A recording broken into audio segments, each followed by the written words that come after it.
चलिए स्टार्ट करते हैं हम। तो उत्तर तंत्र में कुल मिलाकर अध्याय कितने हैं? 66 अध्याय हैं टोटल, 66 अध्याय हैं। और उनका विषय वस्तु विभाजन किस प्रकार है वो अब हम लोग देखते हैं। 1 से 26 अध्याय तक सलाके तंत्र का वर्णन मिलता है।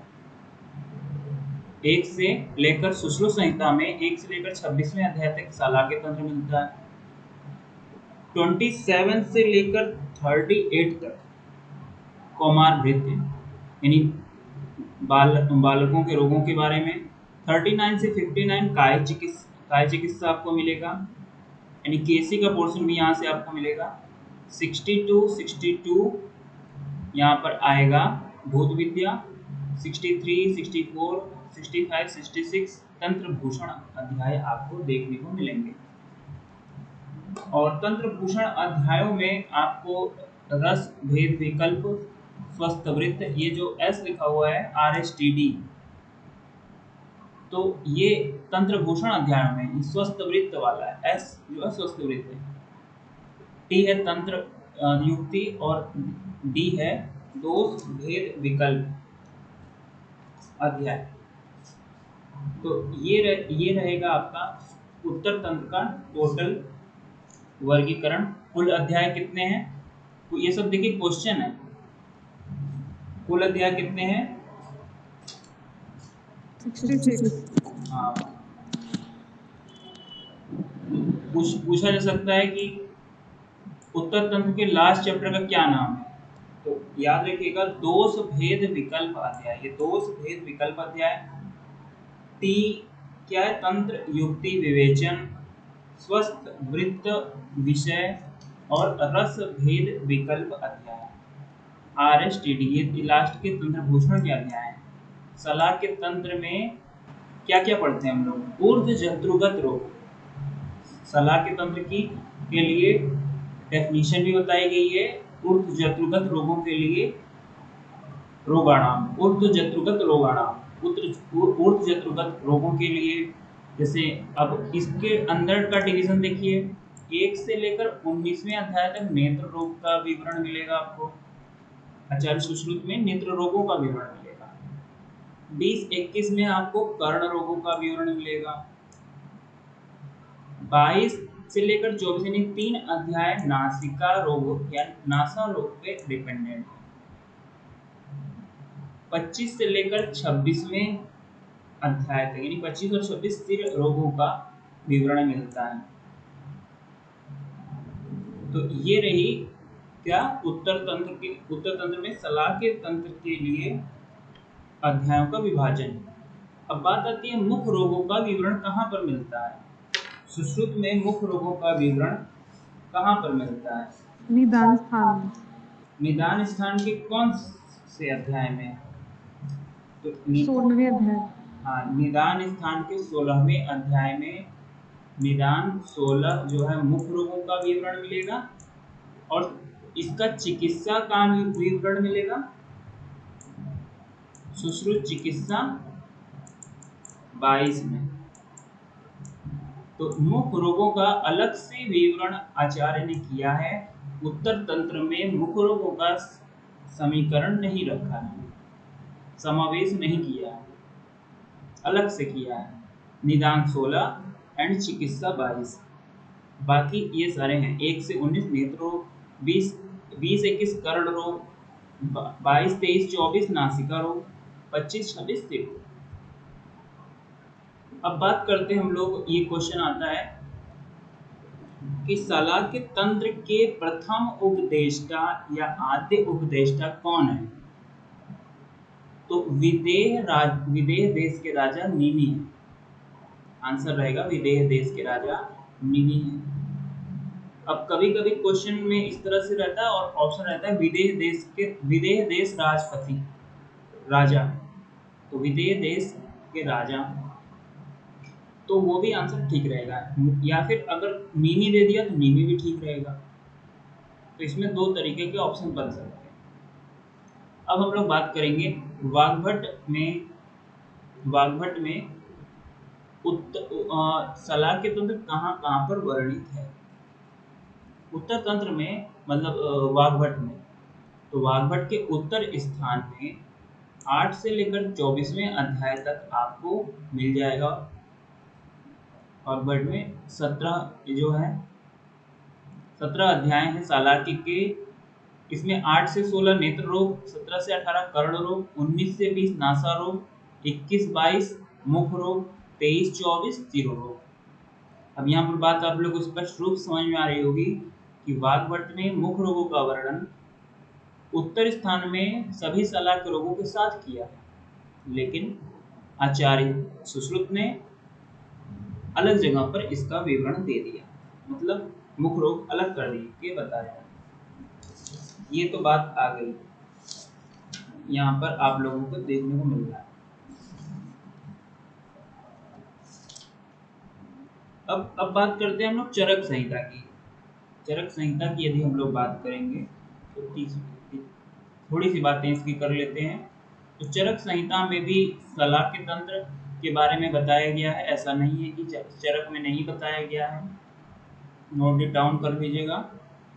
वाग्भट ने ऊर्ध्वांग चिकित्सा के शब्द से नाम किया है और चरक ने उत्तमांग चिकित्सा के बारे में बताया है। उत्तमांग सलाकी को उत्तमांग चिकित्सा। सुश्रुत ये सूत्र स्थान के 17 और 18वें अध्याय में विवरण मिलता है। 17 में सिरो रोगों के बारे में, 18 में उपजीविका आदि रोगों के बारे में। चिकित्सा में बात करें तो 12वें अध्याय में दंत मुख रोगों के बारे में मिल जाएगा आपको। 26वें अध्याय में नासा रोगों के बारे में, और सिद्धि स्थान में भी आपको सिरोगत संखक आदि रोग मिल जाएंगे। 2 और 9 चैप्टर में 2 और 9। तो ये रहा टोटल अलग अलग आचार्यों का रेफरेंस पॉइंट ऑफ व्यू। अलग अलग आचार्यों ने कहाँ बात की है। सभी आचार्यों ने बात की है उत्तर तंत्र के विषय में। तो इतनी बातें आप लोगों को याद रखना है, ये सारे क्वेश्चन पूछे जाते हैं इसमें से। चलिए अब हम लोग स्टार्ट करते हैं कि इस अध्याय का नाम है औपद्रविक अध्याय। तो इसको औपद्रविक अध्याय क्यों कहा जाता है? तो उपद्रवभूत रोगों की चिकित्सा का वर्णन होने से इसमें औपद्रविक अध्याय कहा गया है। इसको उपद्रवभूत रोगों की चिकित्सा करने से औपद्रविक नाम दिया गया है। आगे देखिए, पूर्व के 120 अध्यायों में जहां तहां बार बार यह कहा कि इन विषयों को उत्तर स्थान में कहा अच्छी प्रकार से कहा जाएगा, तो उत्तर तंत्र का निर्माण किया गया है। तो ये उत्तर तंत्र के लिए बातें यहाँ पर रखी जा रही हैं। इसके बाद ये देखिए, सलाह के तंत्र के कौन है? निमि है। विदेह देश के अधिपति स्वामी निमि ही इसके हैं, सलाह के तंत्र के प्रवर्तक। ये क्वेश्चन पूछा जाता है हर बार। सलाह के तंत्र का प्रणेता कौन है? पहला उपदेष्टा कौन है? प्रथम उपदेष्टा कौन? बाकी बहुत सारी और भी किताबें हैं जिसमें इसको आप ढूंढ सकते हैं, लेकिन प्रथम उपदेष्टा विदेह देश के राजा निमि ही है।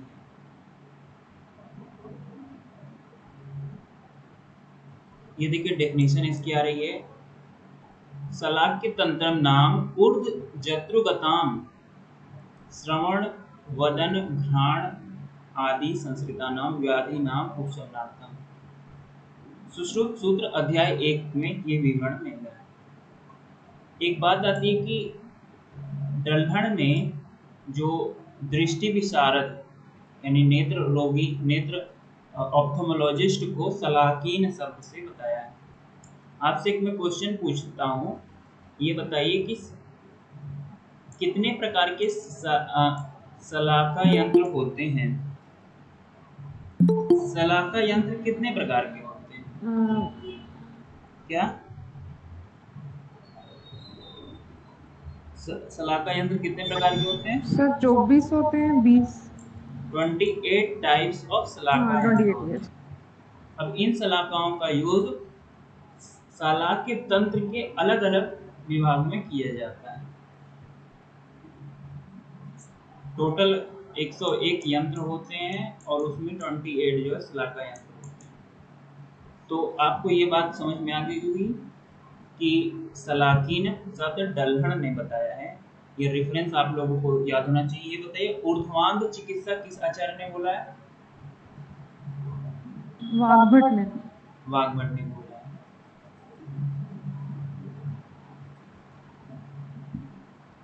आगे बढ़ जाइए। मुख रोगों का देखिए, मुख रोगों का विवरण आचार्य ने कहाँ पर किया है? सुश्रुत ने।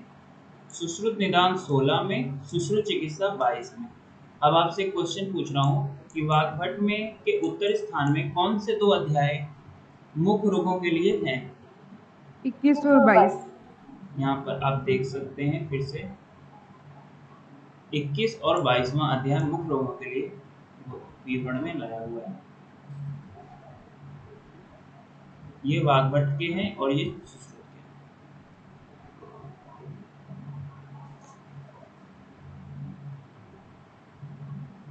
तो ये सारी डिटेल्स चरक सूत्र, स्थान में शिरोरोग, जीविका, गलसुंडी, मुख आदि रोग, ये सारे रेफरेंस यहाँ पर दिए गए हैं। आगे बढ़ जाते हैं हम लोग। एक शब्द आता है दुर्गांध्य अम्बु रेव। इस शब्द को अच्छे से याद कर लीजिए। ये जो शब्द है इसको कभी भूलिएगा मत, क्योंकि इससे पूछा जाता है ये किसके लिए कहा गया है। किसके लिए कहा गया है ये? तो उत्तर तंत्र के लिए ये बात कही गई है। उत्तर तंत्र के लिए ये बात कही गई। दुर्गादस्य अम्बु रेव, इसका मतलब क्या हुआ? दुर्गाद अर्थात अत्यंत गहरे समुद्र के समान महान इस बड़े तंत्र में सर्वप्रथम उत्तमांग सिर के रोगों का उनकी संख्या, लक्षण, साध्य साध्यता आदि क्रम से कहता हूँ। तो बहुत गहरे समुद्र को उत्तर तंत्र से कोरिलेट किया गया है। पूछा जाता है ये किसके लिए कहा गया है, तो आपको उत्तर तंत्र पर टिक मारना है। अब बात आती है भेल संहिता का एक कोटेशन आ रहा है। सिरस तालु अंतर्गतम सर्व इंद्रियां परम मन, मतलब सिर और तालु के बीच में ये रहता है मन। सर्व इंद्रियों में सबसे परम मन जो है, मन का स्थान ये बताया जा रहा है। तो कुछ लोग बोलते हैं ये गलत स्टेटमेंट है, लेकिन ये भेल संहिता का स्टेटमेंट है। भेल संहिता में जब पढ़ा रहा था उसमें भी विवरण में आया हुआ है, आप लोग उसको देख सकते हैं। सिरस तालु अंतर्गतम सर्व इंद्रियाणाम परम मन, तो वहां भी सिर का उल्लेख किया गया है। ये इंपॉर्टेंट बात है। अब यहाँ पर देखिए कुछ बातें नयन बुद्बुद से रिलेटेड बात की जाएंगी आपसे कि इसकी गोलाई कितनी है, इसका आकार क्या है, इसमें कौन कौन से नेत्र रोग, मतलब कौन कौन से जो हैं वात से क्या चीजें बनी हैं, पंच महाभौतिक संगठन इसका आपको पूछा जाता है। तो 2.5 इंटू इसमें जो है आपको ये क्या करना है, एक 2 अंगुल रहेगा, यानी बाहुल जो है 2 अंगुल रहेगा, और 2.5 अंगुल इसकी लंबाई और चौड़ाई रहेगी। यहाँ पर आप लोग फिर से देख सकते हैं ये वाला स्टेटमेंट। मैं इसमें ये बताने जा रहा हूँ आपको। नयन बुद्बुद, तो बाहुल्य इसका 2 अंगुल है, आयाम और विस्तार 2.5 अंगुल है। तो बाहुल्य 2 अंगुल और लंबाई और चौड़ाई जो है 2.5 अंगुल की है, यानी 2 इंटू 2.5 इंटू 2.5। ये 3 प्रमाण होते हैं, आप लोग सर्कमफ्रेंशियल में जानते हैं। तो बाहुल्य ढाई, फिर ढाई ढाई, दो ढाई ढाई है, नयन बुद्बुद प्रमाण। अब इसकी आकृति के बारे में देखिए, गो स्तन आकृति विद्यात द्वयंगुलम बाहुल्यम स्वांग अ, अंगुष्ठ अंगुष्ठ दर सम्मितम द्वय अंगुल सर्वतम। ये देखिए गो स्तनाकार। तो आई बॉल किस तरह होती है? गो स्तन आकार की होती है। आपसे बहुत सारे ऑप्शन में दिए रहते हैं कि अलग अलग आकार ऑप्शन में दिया रहेगा। गोस्तन या अक्षी या फिर कुछ भी ऑप्शन में दिया जा सकता है। महिष स्तन आकार, लेकिन आपको गो स्तन आकार रखना है यहाँ पर बात। तो सब लंबाई चौड़ाई आप लोगों ने देख लिया, किसके मैसेज आ रहे हैं? ठीक है, तो ये देखिए गोस्तनाकार हो गया। अब कौन सा महाभूत किस चीज को जन्म देता है? यहाँ पर देख लीजिए, कृष्ण वात से यानी वायु से कृष्ण, पृथ्वी से मांसल, अग्नि से पितरूप रक्त वर्ण का मांस बनता है, वात से कृष्ण भाग, जल से नेत्र श्वेत भाग। और जो अश्रु के जो रास्ते होते हैं, ये क्वेश्चन आया हुआ है, अश्रु के जो रास्ते होते हैं वो किस महाभूत से बने होते हैं? तो इसका क्लियर आकाश में। कट आंसर है क्या? आकाश महाभूत। आकाश महाभूत इज द राइट आंसर। ये क्वेश्चन आया हुआ है। तो फिर से यहाँ पर आप लोग देख सकते हैं, देखिए पृथ्वी से मांस भाग बनता है, रक्त वर्ण अग्नि से आता है, आकाश से अश्रु मार्ग बनते हैं, वायु से कृष्ण भाग, जल से श्वेत भाग। यानी पंच भौतिक संगठन से ही तो किसी भी चीज का निर्माण होता है। ये क्वेश्चन आया हो, आकाश अश्रु मार्ग बनती है। बाकी इसमें से कुछ भी आ सकता है। अब आगे देखिए,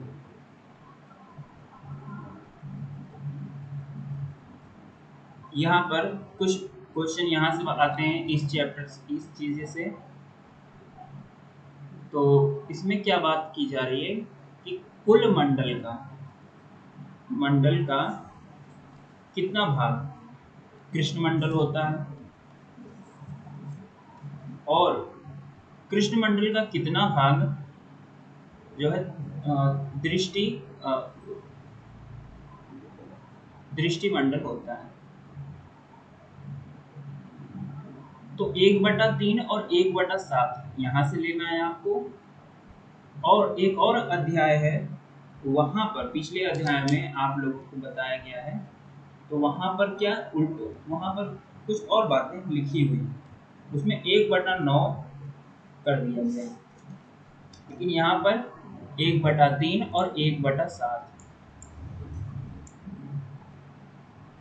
मतलब टोटल का 1/3 है कृष्ण मंडल, और कृष्ण मंडल का 1/7 है दृष्टि मंडल।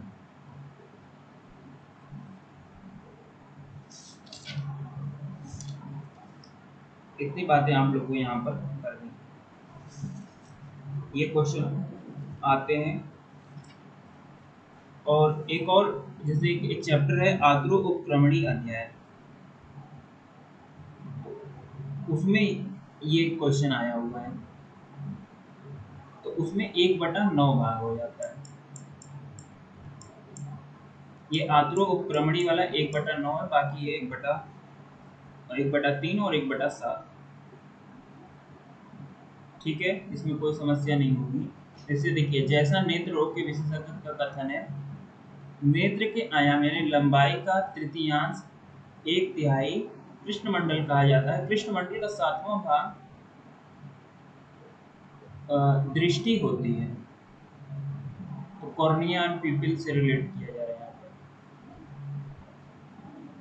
आगे देखिए, अब यहाँ पर इम्पोर्टेंट बातें यहाँ पर की करेंगे हम लोग कि नेत्र में मंडल कितने होते हैं, संधियां कितने होती हैं, पटल कितने होते हैं, और यहाँ से भरपूर क्वेश्चन आते हैं। तो मंडल 5, संधि 6, पटल 6, MSP 566, MSP 566, मंडल संधि पटल 566। बस इसमें कुछ नहीं करना है। अब इसके बारे में देखिए, एक बात और मैं कह दूं कि वाग्भट ने मंडलों को 4 ही माना है, उन्होंने पक्ष्म मंडल को नहीं माना।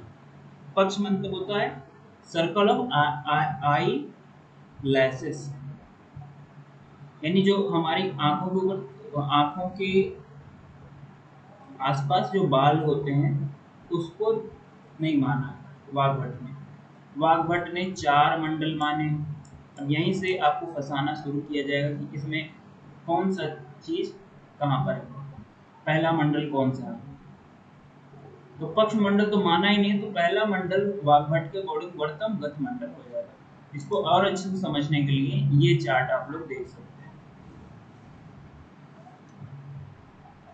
तो ये देख लीजिए, दृष्टि वाला जो पॉइंट था, दृष्टि आयाम का 1/3 भाग कृष्णमंडल नेत्र आयाम का, और कृष्णमंडल का 1/7 भाग दृष्टिमंडल। अन्यत्र यानी आत्रोक्रमणी अध्याय में ये भी कहा गया 1/9। तो आपको क्वेश्चन देखना है कि कहाँ से पूछा गया है और उसी हिसाब से आंसर लगाना। मंडलानि च संधिश्च पटलानि च लोचने यथाक्रम बीजानियन पंच सट और सडेव च। पक्ष्म मंडल, वर्तमान मंडल, श्वेत मंडल, कृष्ण मंडल और दृष्टि मंडल। तो ये आपके मंडल हैं, 5 मंडल। वाग्भट ने पक्ष्म मंडल को नहीं माना है, ये मैं बात आपसे कहना चाह रहा हूँ। पक्ष्म मंडल को नहीं माने, इसको नहीं माने वाग्भट। अब संधियां देखिए, 6 प्रकार की संधियां हैं। तो इस मंडल के ही बीच में संधियां होंगी। जैसे पक्ष्म और वर्तम के अंतर्गत एक संधि होगी पूरे मंडल, क्योंकि एक संधि तो है नहीं, पूरा का पूरा डायमीटर के रूप में ये कार्य करती है, पूरे के पूरे घेराई में इलाका है, तो मंडल रूप में लिया जाता है इसको। तो पक्ष्म वर्तम संधि, फिर वर्तम और शुक्ल संधि, फिर शुक्ल और कृष्ण संधि, फिर कृष्ण और दृष्टि संधि। ये 4 प्रकार की संधियां तो इस तरह हैं। 2 प्रकार की संधियां और हैं, inner canthus and outer canthus के नाम से इसको जाना जाता है और बहुत ही महत्वपूर्ण है, कनीनक और अपांग। तो जैसे ये आंखें हैं और ये आपका नाक है, तो इस तरफ वाले को क्या कहते हैं और इस तरफ वाले संधि को क्या कहते हैं। तो इस तरफ वाले को कनीनक बोला जाता है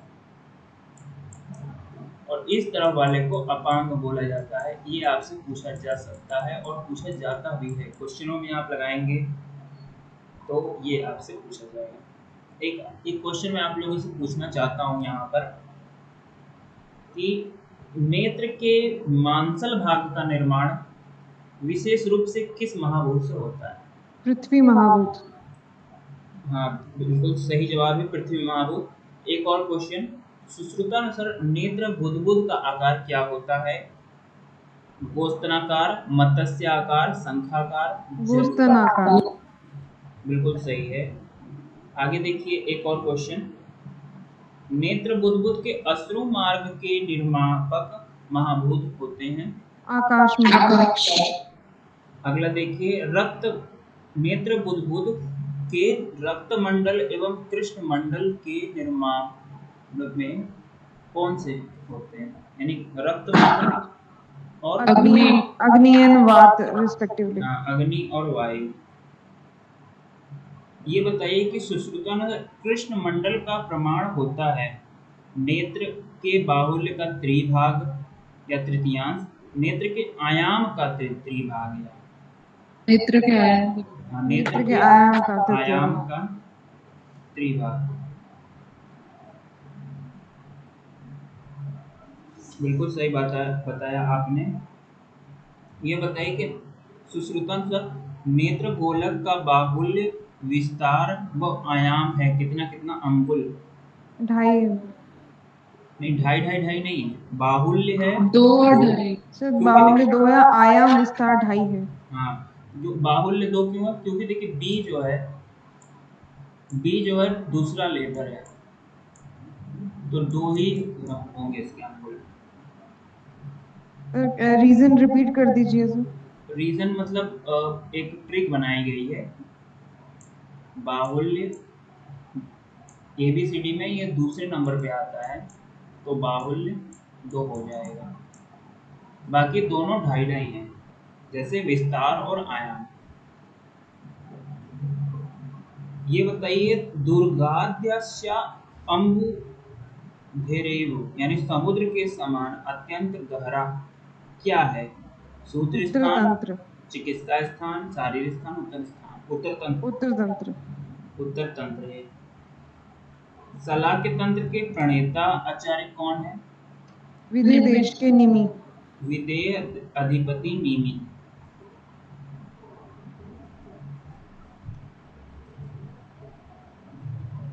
ये तो आपने बिल्कुल सही बताया। ये बताइए कि आचार्य वाग्भट के अनुसार नेत्र में सबसे बाहरी मंडल कौन सा होता है? वर्तमान मंडल। वर्तम मंडल, बिल्कुल सही जवाब है आपका। और आचार्य सुश्रुत के अकॉर्डिंग सबसे बाहरी मंडल कौन सा होता है? पश्चिम मंडल। पश्चिम मंडल होता है, बिल्कुल सही जवाब है। ये बताइए कि मंडल, संधि और पटल कितने कितने होते हैं? सुश्रुत ने 5 6 6 और वाग्भट के 4 6 6। हाँ, बिल्कुल सही बताया आपने। यहाँ पर मंडल, संधि और पटल, ये हो गई बात। ये बताइए, नेत्र के में सबसे अंदर की तरफ स्थित मंडल कौन सा होता है? दृष्टि।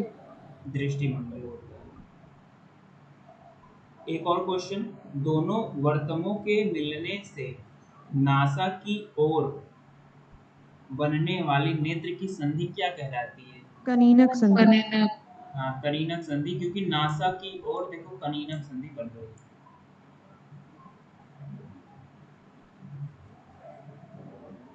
अब यहाँ पर हम लोग बात करेंगे आगे। इसमें जो है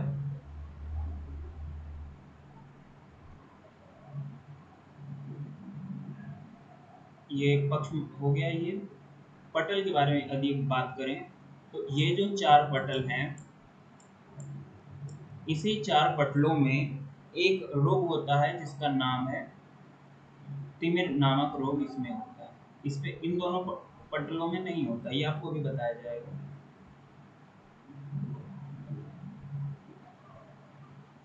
चलिए संहिता पर हम लोग आते हैं। ये सारी चीजें आप लोग को याद होनी चाहिए, पक्ष, वर्तम, संधि, वर्तम और ये पटल का सिस्टम। सर पहले दो पटल का नाम वर्तम पटल ही है। क्या चीज? जो पहले दो लिखे हैं तो वर्तम पटल लिखा है दोनों को। अ, ये 2 वर्तम पटल होते हैं, जिस दो मतलब 2 होते हैं ना बाह्य और 4 आंतरिक, मतलब जो नेत्र गोलक में 4 होते हैं जो आपने बताया, जिसमें तिमिर रोग होता है, तो जो बाह्य है वो उसको वर्तम पटल ही बोलते हैं दोनों को। इसको यहाँ से आप लोग देख सकते हैं, एक सेकंड। ये संधियां हो गई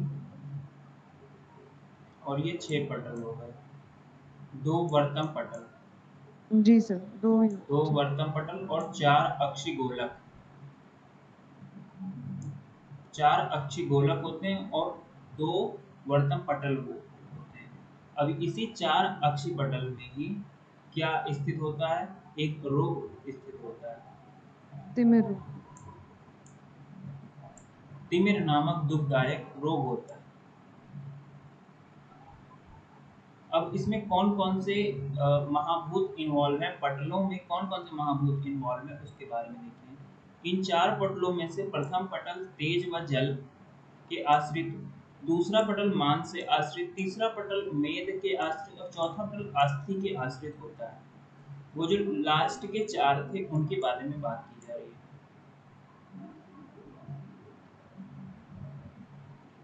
इन चारों की स्थूलता दृष्टि के पंचम भाग के बराबर होती है। तो ये तिमिर रोग याद रखिएगा यहाँ से, और ये सारे 2 और 4 का रिलेशन, और इसमें कौन सी महाभूत इन्वॉल्व है, और 1/5 भाग। तो बाह्य पटल में तेज और जल, मांस, दूसरा पटल मांस के आश्रित होता है, और तीसरा पटल मेद के आश्रित है, चौथा पटल अस्थि के आश्रित होता है। ये है पटल का सिस्टम।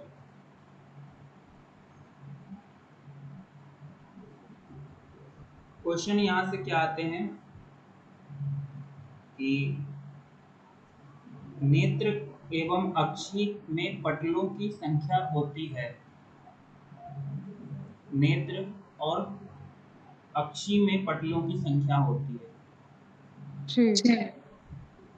6 होगा। तो देखिए नेत्र में 6 होगा और अक्षी में 4।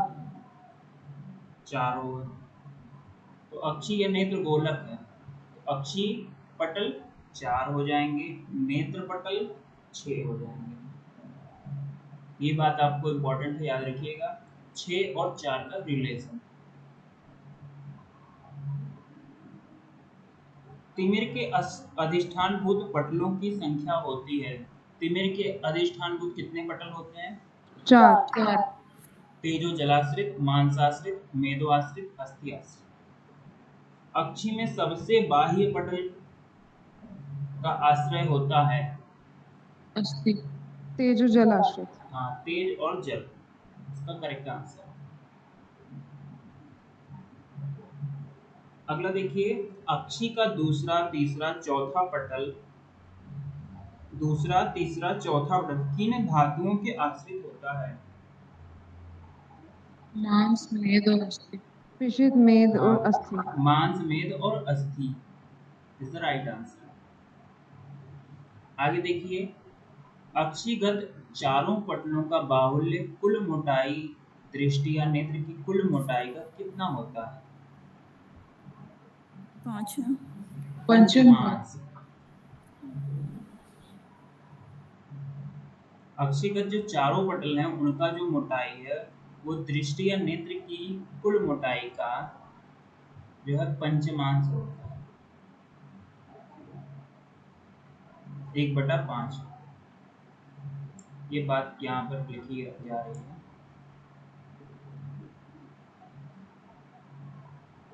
तो अब हम लोग संहिता पर चलते हैं। अब ये बात आती है, इसका आपको सीक्वेंस याद होना चाहिए। ये क्या है? नेत्र गोलक को बांधने में, अब नेत्र गोलक को बांधा जाता है तो तो उसमें संधि छोड़ दिया ना, हाँ, संधि छोड़ दी। क्या? संधि संधि? संधि वाला छोड़ दिए हैं। संधि वाले क्वेश्चंस? हाँ, संधि वाले क्वेश्चन देखिए, इसमें 2 क्वेश्चन भी दिया हुआ है, 2 ही क्वेश्चन दिया हुआ है। जैसे कि कनीनक व अपांग क्या है? तो नेत्र संधि, नेत्र जो है संधियां हैं, नेत्रगत संधियां हैं, कनीनक और अपांग। और पूछा गया है कि जो नाक की तरफ होती है उसको क्या बोलते हैं? बस ये 2 क्वेश्चन अभी के लिए, 2 ही क्वेश्चन है। और यदि हम बात करें संधियों के बारे में, यहाँ पर बात अगर करते हैं हम लोग, तो पश्चिम वर्तमगत संधि, वर्तम शुक्लगत संधि, शुक्ल कृष्णगत संधि, कृष्ण और दृष्टिगत संधि, कनीनक और अपांग संधि। तो ये सारी जो चीजें हैं, ये संधियों के बारे में इतनी ही बातें। आपको मॉडल से कोरिलेशन भी किया गया, लेकिन अभी इसको नहीं करते हैं। आगे देखिए, सीक्वेंस आपको याद होना चाहिए कि कौन कौन सा सीक्वेंस है। तो इस सीक्वेंस को याद रखने के लिए ट्रिक है। ट्रिक क्या है? सिक के सिक ये कास, सिक में कास, सिक में कास। तो सिरा, कंडरा, मेद, फिर कालका, कालकास्थि और फिर श्लेष्मा। ये आपको पांचों जो हैं इनका सीक्वेंस भी पता होना चाहिए। सिरा, कंडरा, मेद, कालकास्थि और लास्ट में श्लेष्मा। तो सिक में कास, सिक में कास।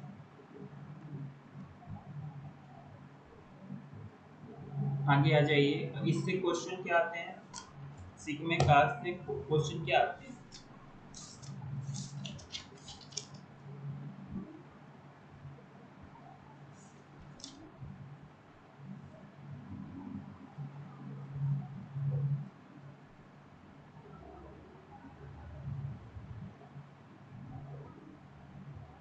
इसमें कोई बहुत अधिक तो नहीं होते।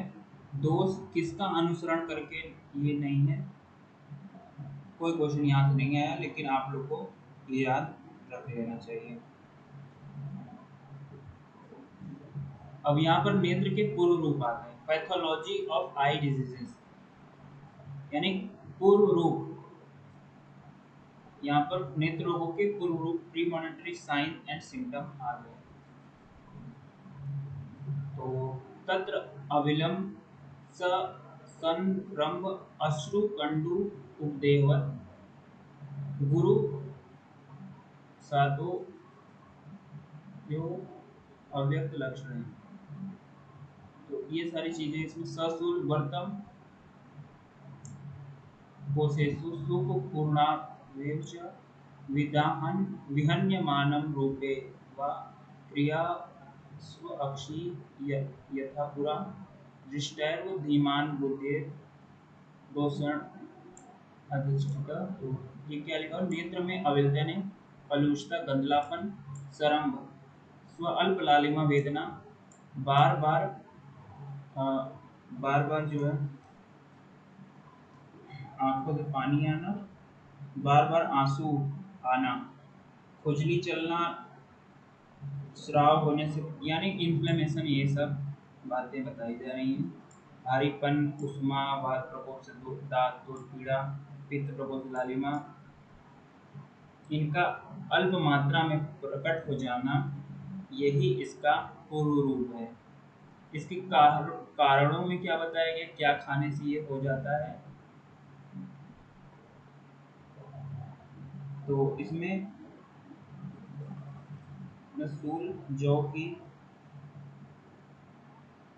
नहीं, ये नहीं बताया गया है। इसी प्रकार वर्तम के कोषों में सूल, उसमें सूल भरे हुए, यानी जौ की दानी बाल के ऊपरी सालू भरे हुए की प्रतीति होती है। नेत्र रूपी दर्शन प्रकाश सहन में अवलोकनादि विभिन्न क्रियाओं में पूर्व के समान कार्यशील नहीं होते। तो ये हैं इसके प्रीमॉनिटरी साइन। गंधला दिखाई देना, ससरंभ, इन लालिमा और वेदना, अलग अलग दोषों का थोड़े थोड़े लक्षण दिखाई दे। अब ये जो इम्पोर्टेंट श्लोक है, ये मोस्ट इम्पोर्टेंट कैटेगरी का श्लोक है। पूरी की पूरी संहिता की यदि बात करो कौन सा इम्पोर्टेंट है, तो उसमें ये आता है। ये ऐसा श्लोक है जिसको आप हर डिजीज में डाल सकते हैं, अप्रोक्सीमेटली हर डिजीज में डाल सकते हैं। संक्षेपतः क्रियायोगो निदान परिवर्जनम वातादीनां प्रतिघातः प्रोक्तो विस्तारतः। यहाँ तक की जो लाइन है ये कहीं भी डाला जा सकता है, बस कृमि रोग नहीं होना चाहिए, कृमि वाला नहीं होना चाहिए। बाकी ये निदान परिवर्जन, इसका पूछे का रेफरेंस क्या है? तो सुश्रुत उत्तर तंत्र पहला अध्याय। सुश्रुत उत्तरतंत्र पहला अध्याय का रेफरेंस।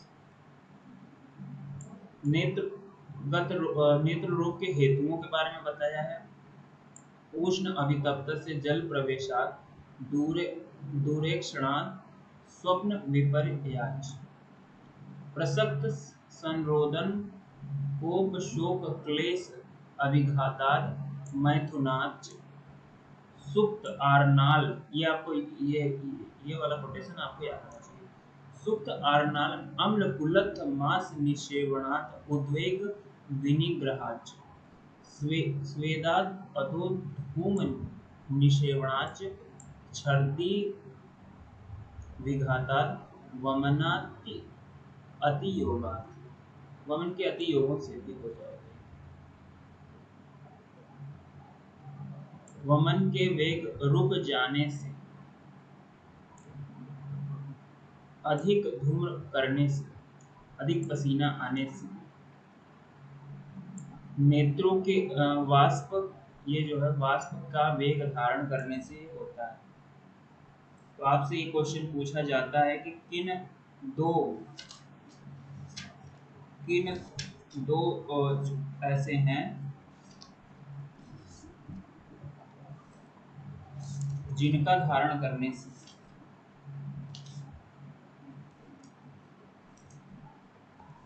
मलमूत्रादि के वेग विधारण से नेत्र रोगों की उत्पत्ति होती है, मगर किन दो वेगों के विधारण से विशेष रूप से नेत्र रोगों की उत्पत्ति मानी जाती है।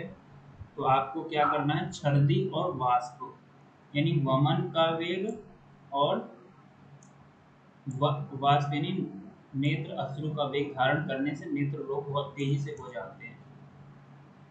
ये आपको बात यहाँ पर तैयार रख लेनी है। बाकी नेत्र रोगों के हेतु भी क्वेश्चन पूछे जाते हैं और मेनली आंसर सभी रहता है। जैसे मांस उड़द का अत्यधिक सेवन करने से, आरनाल कांजी का अत्यधिक मात्रा में सेवन करने से, अत्यधिक गर्मी से आकर सहसा शीतल जल से स्नान करने से, तो सभी प्रकार के कारण हो सकते हैं, उल्टे सीधे निदान आदि।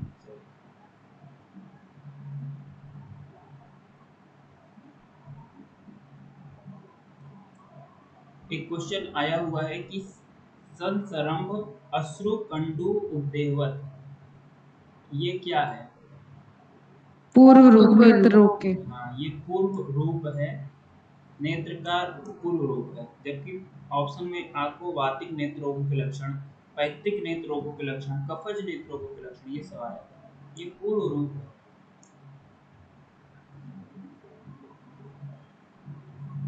आगे बढ़ जाइए और हम लोग यहाँ पर आ जाते हैं दोषानुसार नेत्रों की गणना। और ये बहुत ही कठिन टॉपिक है कि क्या है इसमें। एक और क्वेश्चन पहले पूछ देता हूँ, किसका अति योग नेत्रों की उत्पत्ति में कारण माना गया है?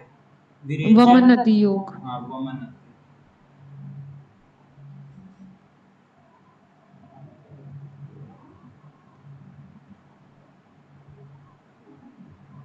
अब यहाँ पर हम लोग बात करेंगे दोषानुसार। ये देखिए, शिराणाम कंडराश्च मेधसा कालकाश्च गुणाकार कालत्वर श्लेष्मा बंधनो अक्षरों शिरायोग। अब एक और क्वेश्चन यहाँ पे पूछा जाता है कि दोष किसका अनुसरण करके नेत्र रोगों की उत्पत्ति करते हैं? तो ये आपको याद रखना है, शिरा अनुसारी। शिरा अनुसारी, तो संप्राप्ति में शिरा अनुसारी होता है। ऑप्शन रहेगा धमनी अभिसारी, कंडरा अनुसारी, स्नायु अनुसारी, शिरा अनुसारी। तो शिरा अनुसारी जो है 17वें श्लोक में दिया हुआ है। 17वें श्लोक में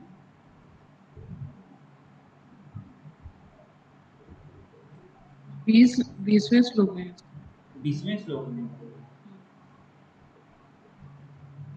ये शिरा अनुसारी।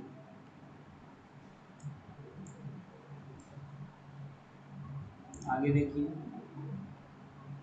पूर्व रूप के बारे में यहाँ पर देख लिए हैं आप लोग।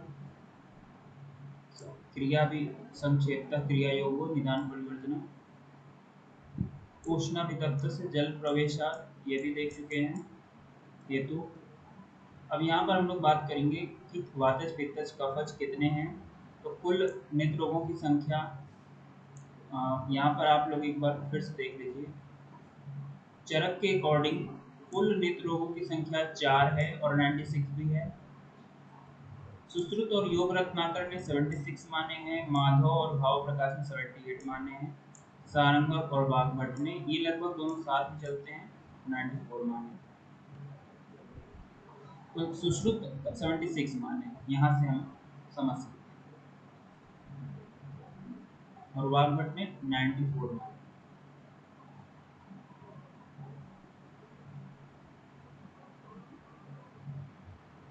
ये सारे क्वेश्चन भी देखिए यहाँ से आते हैं। आदि आचार्य विदेह निमि है, विदेह देश के राजा निमि, और निमि का काल है धन्वंतरी से 350 वर्ष पूर्व। चरक और सुश्रुत शालाक्य तंत्र कहते हैं। अष्टांग आयुर्वेद में दूसरे स्थान पर रखते हैं, शल्यन शालाक्यम। और वाघभट्ट जो है इसको ऊर्ध्वांग चिकित्सा के नाम से जानते हैं और चौथे स्थान पर रखते हैं। काय बाल ग्रह ऊर्ध्वांग, स्टेटमेंट यही है, काय बाल ग्रह ऊर्ध्वांग शल्य दृष्टा जरा विषाण। डल्लर ने शलाक्य तंत्र के ज्ञाता दृष्टि विशारद शलाकीन शब्द का नामकरण किया है। आगे बढ़ जाइए। और नेत्र ये जो है अलग अलग प्रकार की 76 हैं, साध्य 52, असाध्य 17 और याप्य 7। अब इसमें क्या क्या क्वेश्चन पूछा जाता है मैं बता दूं आपसे। जैसे पूछा जाएगा कि नकुलांध कौन सा रोग है, किस मतलब इसमें दोष प्रधान क्या है, तो आपको संधिपातज बताना होगा। साध्य असाध्यता क्या है, तो असाध्य बताना होगा। तो इस प्रकार के क्वेश्चन, इसमें हजारों क्वेश्चन बन सकते हैं, कोई लिमिट तो है नहीं कि कितने क्वेश्चन बनेंगे। कुछ बातें जैसे कांच जो होते हैं, जितने प्रकार के कांच होते हैं, जैसे कफज कांच, नील कांच, परिम्याली कांच, कांच किसके अंतर्गत आते हैं, साध्य असाध्यता के पैटर्न में, तो याप्य के अंतर्गत आते हैं। जितने भी अगर कांच आपको दिख गए उनको याप्य में डाल दीजिएगा।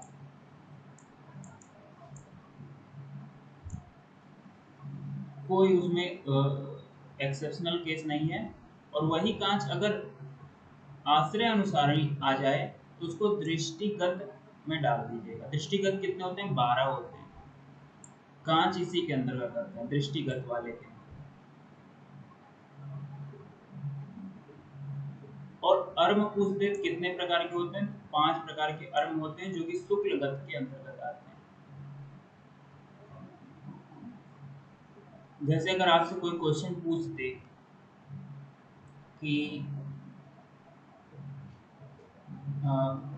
आप मुझे ये बताइए कि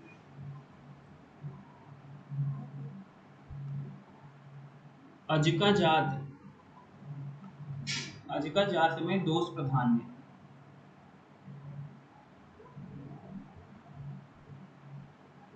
तो आप ये देखेंगे कि ये अजका जात रक्तज में है, तो रक्तज हो गया ये, और ये एक असाध्य जात है, और इसकी देखिए प्रैक्टिस करने से ही आएगा, असाध्य है। और यदि आश्रयभूत इसमें पूछते हैं तो इसमें आप लोगों को यहाँ पर अजका जात मिलेगा, यानी कृष्णगत है ये। कृष्णगत में 4 हैं, आवरण शुक्र, स्वावरण शुक्र, अजका जात और अक्षिपाकाद्य। बाह्य 2 हैं, सनिमित्त लिंगनाश, अनिमित्त लिंगनाश, और यही जो है दोनों त्रिदोषज भी होते हैं, और ये परम दारुण। स्राव कितने होते हैं, 4 प्रकार के स्राव होते हैं, और ये स्राव संधिगत होते हैं। क्योंकि संधियों में गड़बड़ी के कारण ही स्राव हो सकता है, ऐसे याद कर सकते हैं। तो क्वेश्चन इसमें कुछ भी पूछा जा सकता है।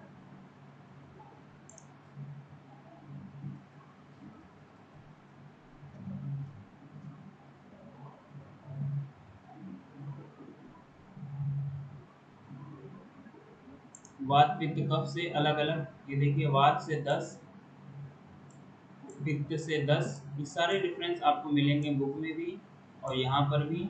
रक्त से 16 और सन्निपात से 25 और बाह्य 2, वातस से 10, ये सारे क्वेश्चन हैं। जैसे सुश्रुत ने कितने प्रकार के माने, तो 10, वातस से 10, पित्त से 10, कफ से 13 और रक्त से 16, यानी 3 यहाँ देखिए बढ़ गया, 3 3 बढ़ रहा है। फिर 25 के बाद 16 के बाद 25 और 2 22। इसमें साध्या साध्यता का देख लीजिए, 52 52 और 17 और 7, 52 17 और 7, असाध्य ये 17। बहुत सारे क्वेश्चन यहाँ से बनते हैं और इसकी कोई लिमिट नहीं। एक क्वेश्चन मैं आपसे पूछ रहा हूँ, वातिक कांच, जो वातिक काच रोग है वो याप्य है, साध्य है, असाध्य या फिर है? याप्य बिल्कुल सही हो। अगर कांच अब आ गया तो वो हो गया।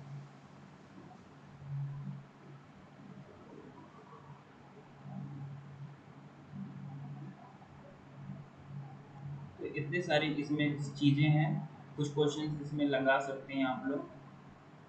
और इसका जो है वाग्भट अनुसार भी आपको देखने होंगे। जैसे वाग संधिगत रोग 9 माने हैं सुश्रुत ने, और संधिगत रोग 9 माने इस वाग्भट ने भी। 21 वर्तमगत और यहाँ पर 24 वर्तमगत, 11 शुक्लगत और 13 शुक्लगत। तो इस तरह का आप लोगों को तैयार रखना है। चलिए कुछ क्वेश्चंस लगाते हैं, तब बात समझ में ज़्यादा आएगी। सर एक मिनट वो नंबर बताइए, साध्य असाध्य और यापे कितने हैं? 52 7 17 क्या क्या है? ये देखिए 52 17 और 7,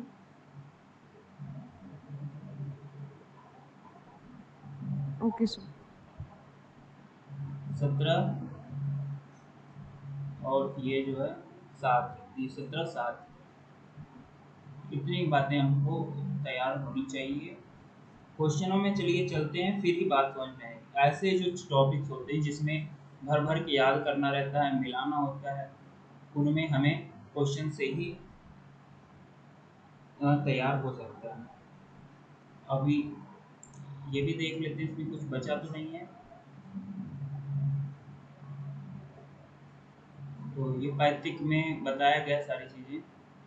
कफज में 13 यहाँ पर, फिर रक्तज में 16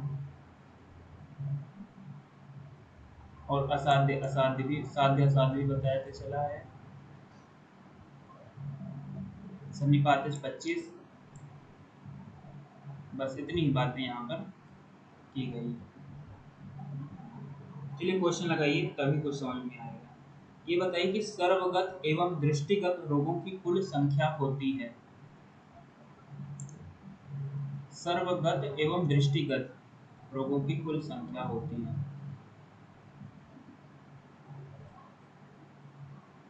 सर सर्वगत 25 होते हैं, दृष्टिगत सर्वगत 7। क्या? 17 और 12। 17 और हाँ 17। और यहीं पर अगर ये क्वेश्चन वाग्भट से पूछा जाए तो सर्वगत हो जाएगा 16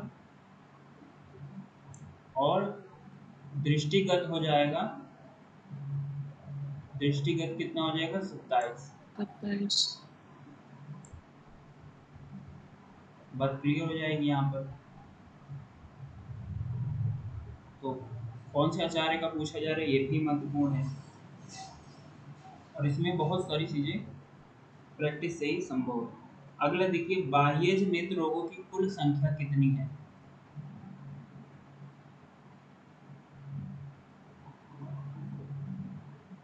बाह्यज नेत्र रोगों की संख्या कुल 2 है सर।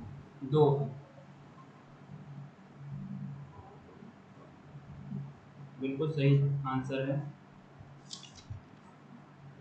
आगे देखिए, नकुलांध किस व, वर्ग का नेत्र रोग है? वातज, पित्तज, रक्तज, सन्निपातज। सन्निपातज।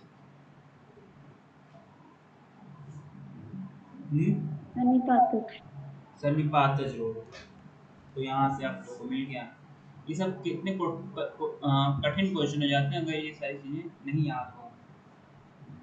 पक्षमकोप नामक नेत्र रोग में दोष प्राधान्य एवं साध्य असाध्यता होती है। पक्षमकोप खोजिए, इसमें पक्षमकोप कहाँ पर है? सन्निपातज याप्पे। सन्निपातज और याप्पे यहाँ पर है। बिल्कुल सही जवाब। उत्संगिनी में दोष प्राधान्य माना गया है। उत्संगिनी, सन्निपातज। तो उत्संगिनी में दोष प्राधान्य क्या माना गया है? सन्निपातज और साध्य। सन्निपातज और साध्य, इसी में ये यहाँ पर।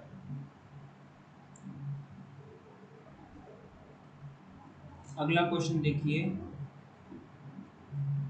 अक्षिपकाद्य में कौन सा दोष इन्वॉल्व है?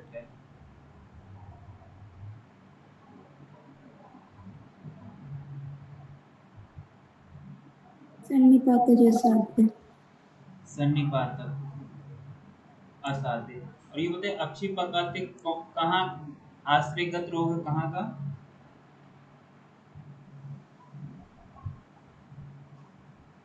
देखिए, अक्षिपकाद्य ये कृष्णगत रोग है।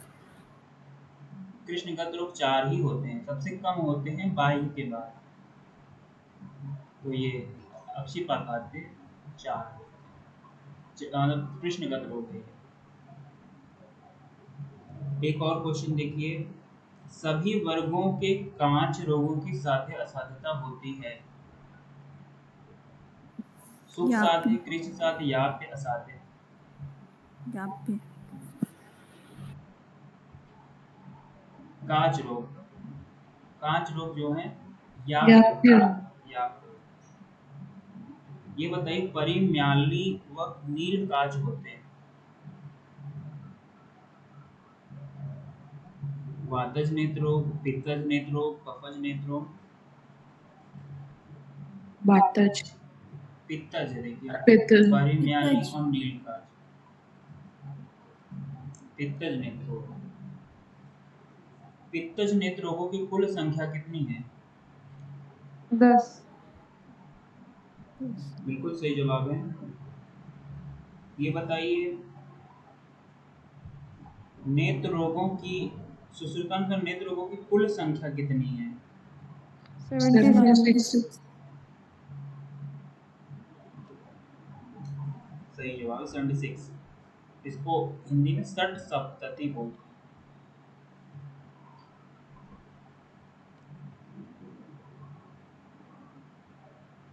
ये बताइए कि ह्रस्व जाड्य क्या है?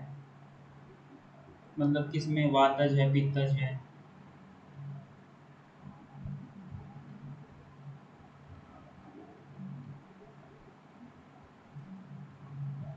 पित्तज। पित्तज पित्तज है, असाध्य। ह्रस्व जाड्य, ये देखिए पैतृक, असाध्य।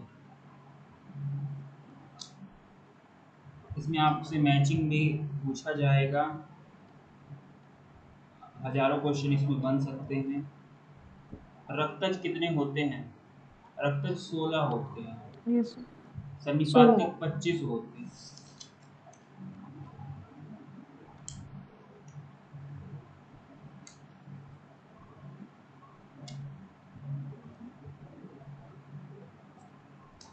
शुष्क अक्षिपाक क्या है? मतलब वात पित्त कफ में।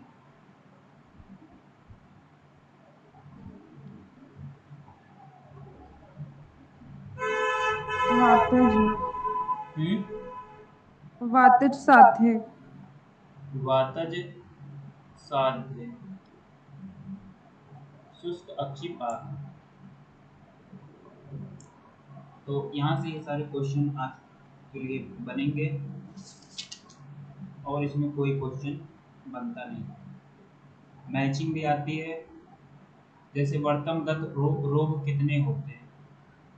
तो वर्तमगत रोग यहाँ से आप देखेंगे 21 प्रकार के होते हैं। संधिगत 9, शुक्लगत 11, इसी में पांचों अर्म हैं। शुक्लगत में पांचों अर्म हैं। कृष्णगत 4 है, दृष्टिगत 12 है, सर्वगत 17 है।